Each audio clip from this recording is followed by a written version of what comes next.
Mr. President, Louisiana, like all of our states, is working as hard as we can to improve K through 12, elementary and secondary education.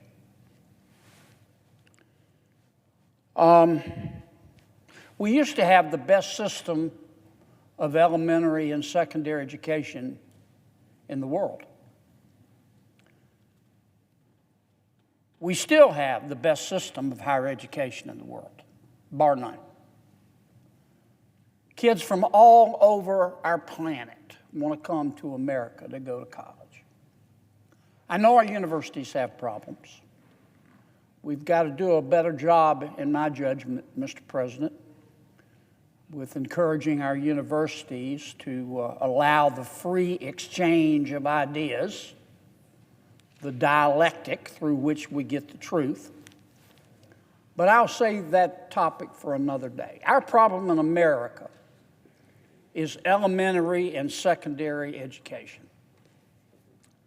And it's frustrating, Mr. President. We've made some improvements, but not nearly enough.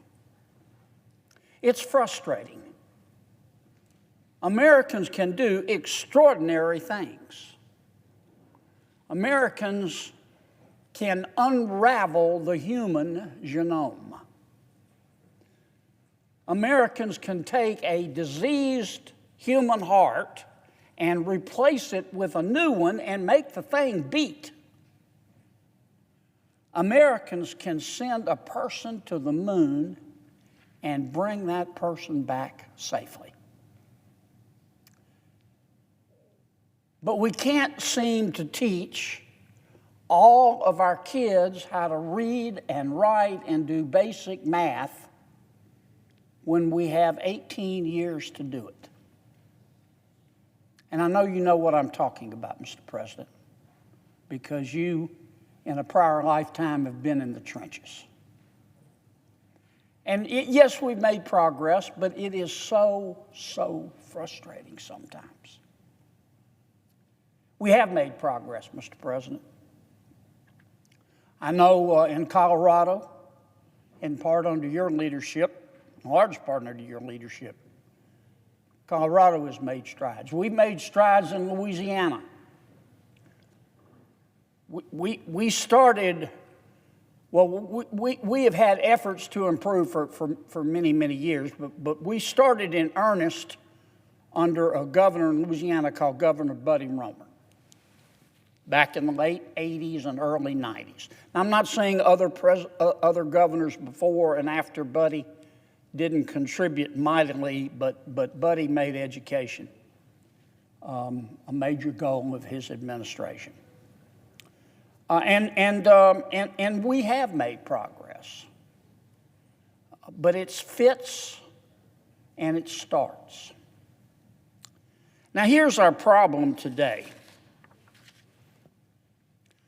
Some years ago, we started grading our schools, Mr. President. We grade our schools in Louisiana, our elementary and secondary schools, for two reasons. First, because we want education quality, and number two, transparency. We want parents to know where their child is going to school, and we grade our schools A, B, C, D, F. And it's tough, because everybody wants to be the best. But that which is measured gets done. And today, we still grade our schools, and we should continue to grade our schools. But here's the problem.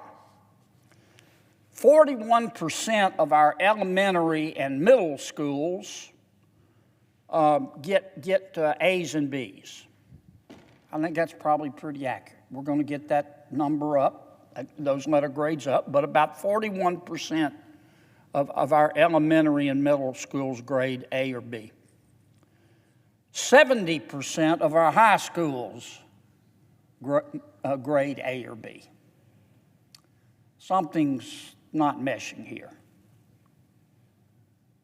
I wish I could say that 70% of our high schools were A and B schools, but we all know in Louisiana that they are not. If you look at our college entry scores, if you look at our ACT scores, if you look at other objective assessments, they're not in line. They're not in line with 70% of our high schools being A schools or B schools, while only 40% of our elementary and middle schools. And that's just a fact. I hope there'll come a time in my lifetime when I come here and say we've got 90% of all of our schools are A and B schools. But I can't do that today. Wish I could, but I can't. We need to look reality in the eye and accept it, not like we do in Washington, look reality in the eye and deny it. In Louisiana, we believe in looking reality in the eye and accepting it. Now, I know it's hard.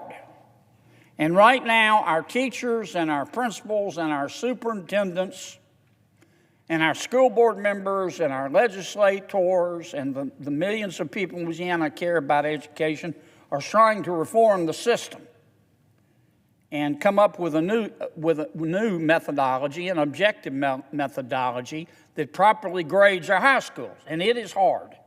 I know. I get it. And here's the undercurrent. A lot of our teachers and our principals and our school board members are concerned that if the grades go down to reflect reality, they're going to get blamed. They're going to get blamed, and I get it. And it's wrong to blame them. I'll just mention our teachers.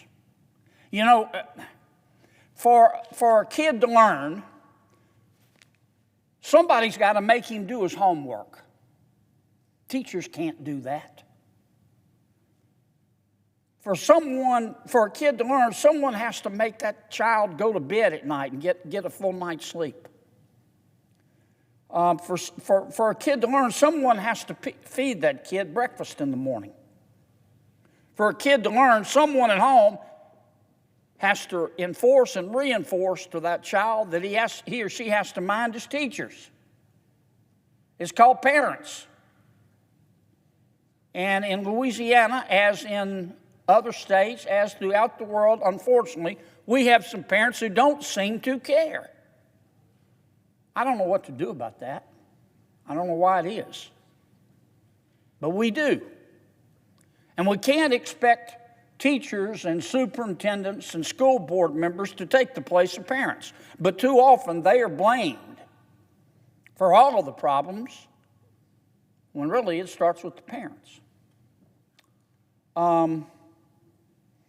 And the fact of the matter is, if a parent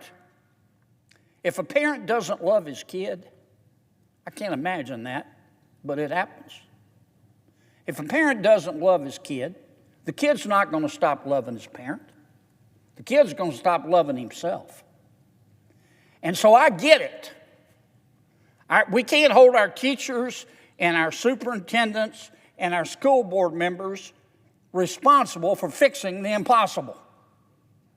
We've just got to figure out a way to work around it. It's not just money.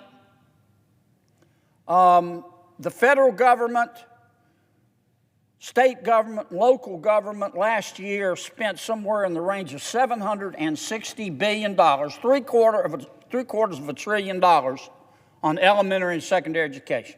In Louisiana, we spend about $12,000 per year per child. Now, that's a lot of money in my state, given the standard and cost of living. By way of comparison, Florida spends about $10,000. It's not just money. I read a statistic one time. It's several years old. I don't know if it's accurate today or not, but I read several years ago that we spend twice as much, we in America spend about twice as much on elementary and secondary education as Slovakia does, yet we rank about the same. Don't know if that's still accurate, but it was then. So it's not just money. It's also will. It's commitment. And I want to emphasize one more time, we need to come up with a new system that doesn't just blame the teachers and the superintendents and the school board members. And I don't blame them for not wanting to be the scapegoats. About, I don't know, it was 2002, 2003, I was state treasurer. One day I was sitting in a legislative hearing listening to all these experts testify about how we fix our schools. Not a teacher among them. And I remember thinking, you know, I wonder how many of these folks really know what public schools are like today. So I went back to my office and I made a phone call to the East Baton Rouge Parish school system where our state capital is located. I said, what does it take to be a substitute teacher? They said, man, we need substitutes. All you got to do is have a college degree and go to a short orientation. They said, we need substitutes so bad we'll take politicians. So I said, sign me up. And every year since then, I try to do it 3 times a year. Sometimes I do it more. I do it less. I've done it less this year. I'm going to try to make it up this spring. I've been a volunteer substitute teacher. And every time I've insisted, I really want to be the substitute. I don't want somebody there with me. You know, I don't want to just go talk about how a bill becomes law. I want to be a substitute. And if you do it, I encourage everybody to do it. You start about, I don't know, depending on the school, 6:45. You go to 2:45, maybe 3, 3:30. You either have lunchroom duty or bus duty. And let me tell you something. You are worn out. The first time I did it, I'll never do this again, they gave me 11th grade chemistry. After about 2 hours, nobody told me this, I realized, man, you got to go to the bathroom before you start class.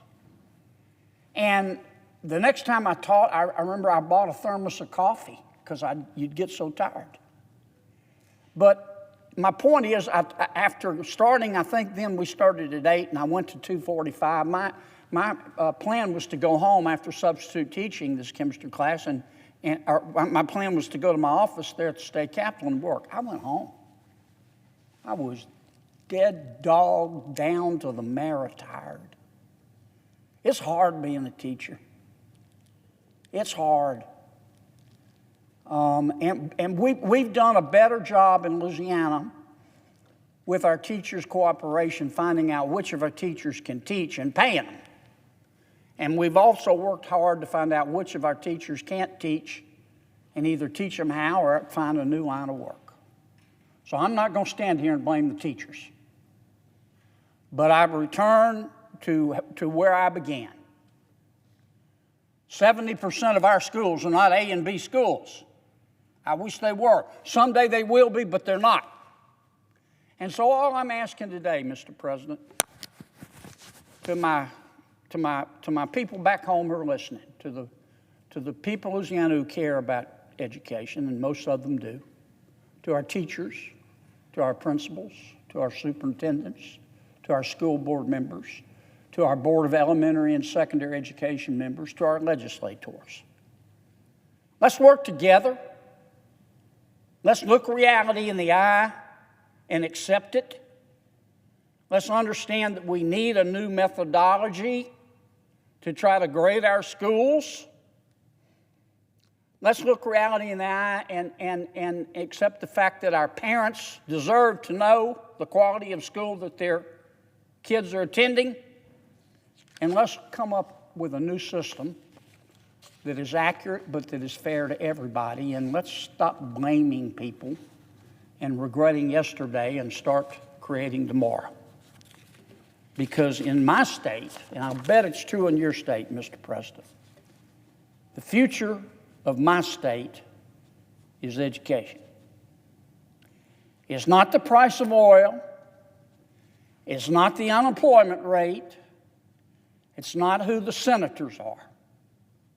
It's education. Mr. President, I yield the floor.